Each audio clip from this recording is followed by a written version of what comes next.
तो students, class first year chemistry का lecture number 2 chapter 1 चल रहा था। Some basic concept of chemistry, जिसमें हम लोगों ने अभी एक लेक्चर कंप्लीट किया था, जिसमें मैटर मैटर के क्लासिफिकेशन। हालांकि ये पूरा ही चैप्टर बेसिक पे डिपेंड है, तो मिक्सचर, एलिमेंट, कंपाउंड, बिल्कुल 9 जैसा सिलेबस कंप्लीट किया था फर्स्ट लेक्चर में। और लॉ ऑफ केमिकल कॉम्बिनेशन भी स्टार्ट हो गए थे, और इसीलिए इस लेक्चर का नाम है law of chemical combination part 2, क्योंकि पार्ट 1 में हम लोगों ने law of conservation of mass और law of constant proportion complete कर लिया था। आज हमें जो लॉ कंप्लीट करना है वो है, एक तो है लॉ ऑफ मल्टीपल प्रोपोर्शन, दूसरा है आपका Gay-Lussac law of gaseous volume, तीसरा है Avogadro law of chemical combination. तो यहीं ख़त्म हो जाते हैं। और आज की जो वीडियो में ये भी इंक्लूड करने की कोशिश करूँगा डाल्टन एटॉमिक थ्योरी, क्योंकि ये तीनों लॉ छोटे हैं, क्योंकि न्यूमेरिकल बेसिस होते हैं ये लॉ। तो न्यूमेरिकल सबसे लास्ट में, पहले थ्योरेटिकल पोर्शन कंप्लीट कर लें। तो सबसे पहले आते हैं लॉ ऑफ मल्टीपल प्रोपोर्शन पे। क्या कहता है लॉ ऑफ मल्टीपल प्रोपोर्शन, पहले नोट से देख लेते हैं। देखिए, law of multiple proportion represent by John Dalton ने इसको दिया था 1983 में। अकॉर्डिंग टू दिस लॉ, ये देखिए क्या लिखा हुआ है, यहाँ से स्टार्ट है। इफ़ टू एलिमेंट, आप समझते जाइएगा, यही एक ऐसा लॉ है, जितना पढ़िए उतना समझते जाइए तो ये सब समझ में आता है। पूरा पढ़ने के बाद अगर आप समझते हो तो थोड़ी सी प्रॉब्लम आती है, थोड़ा कन्फ्यूजियस लैंग्वेज है इसकी। तो देखिए, इफ़ टू एलिमेंट जैसे कि नाइट्रोजन हो गई और एक ऑक्सीजन हो गई, पढ़ लिया इतना। नेक्स्ट, दो एलिमेंट में क्या है, कंबाइंड हो रहे हैं, बीच में पॉजिटिव साइन है, प्लस साइन है। टू फॉर्म वन और मोर कंपाउंड, और एक से ज़्यादा कंपाउंड बना रहे हैं। देखिए, एन और ओ मिलके एक NO बना रहे हैं, फिर एन और ओ के दो मॉलिक्यूल मिलके NO2 भी बना रहे हैं, एन और ओ के 3 मॉलिक्यूल मिला के NO3 भी बना रहे हैं। मतलब एलिमेंट तो दो ही है, एक एन है और एक ओ है, पर वो कितने कंपाउंड बना रहे हैं, 2 और मोर। यहाँ हमने 3 लिया है, 2 से ज़्यादा होंगे। ठीक है, अब उनमें फिक्स क्या होना है, ये देखो, the mass of one element is constant.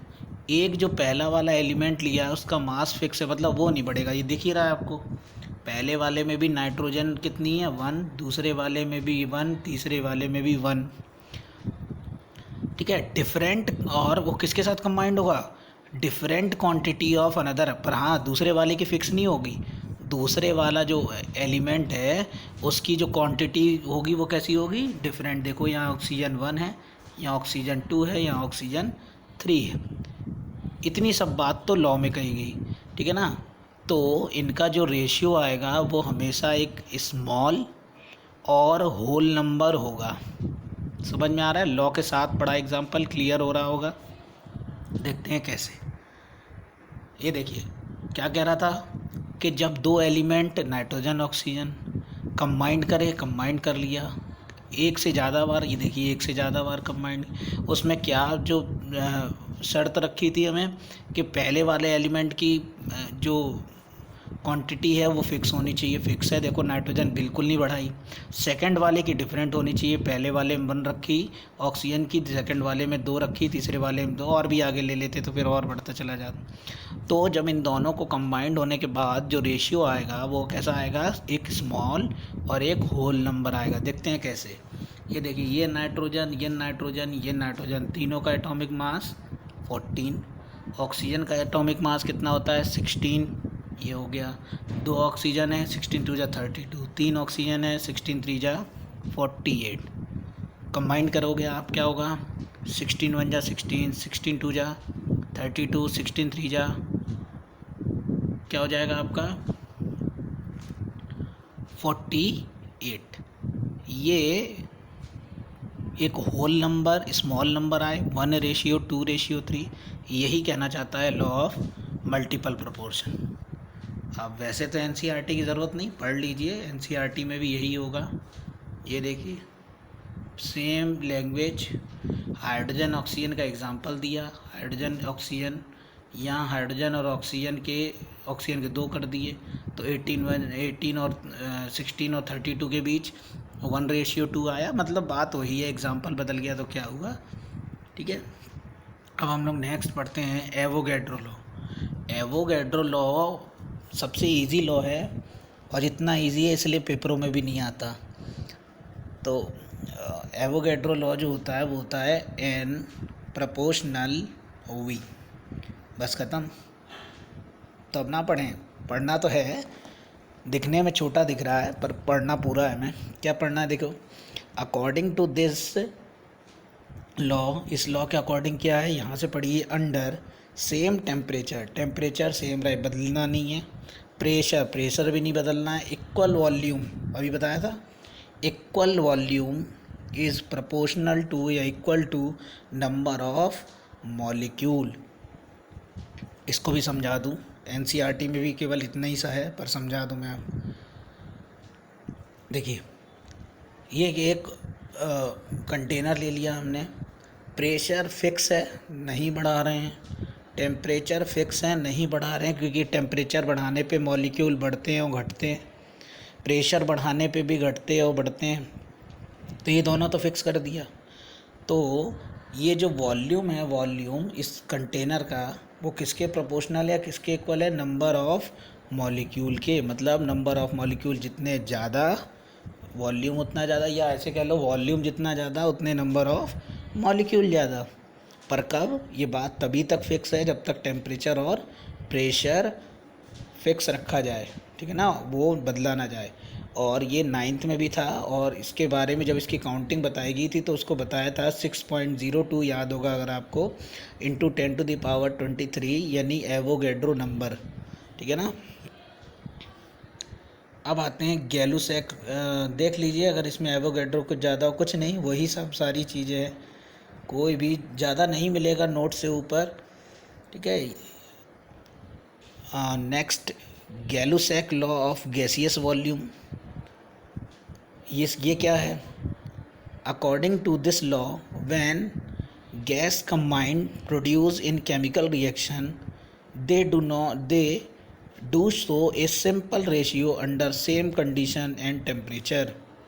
ये क्या कह रहा है, जैसे आपका H है प्लस Cl2 है इक्वल्स टू HCl, ठीक है ना, और जब इसको बैलेंस करोगे ये 2 हो जाएगा, ये यहाँ 2 हो जाएगा।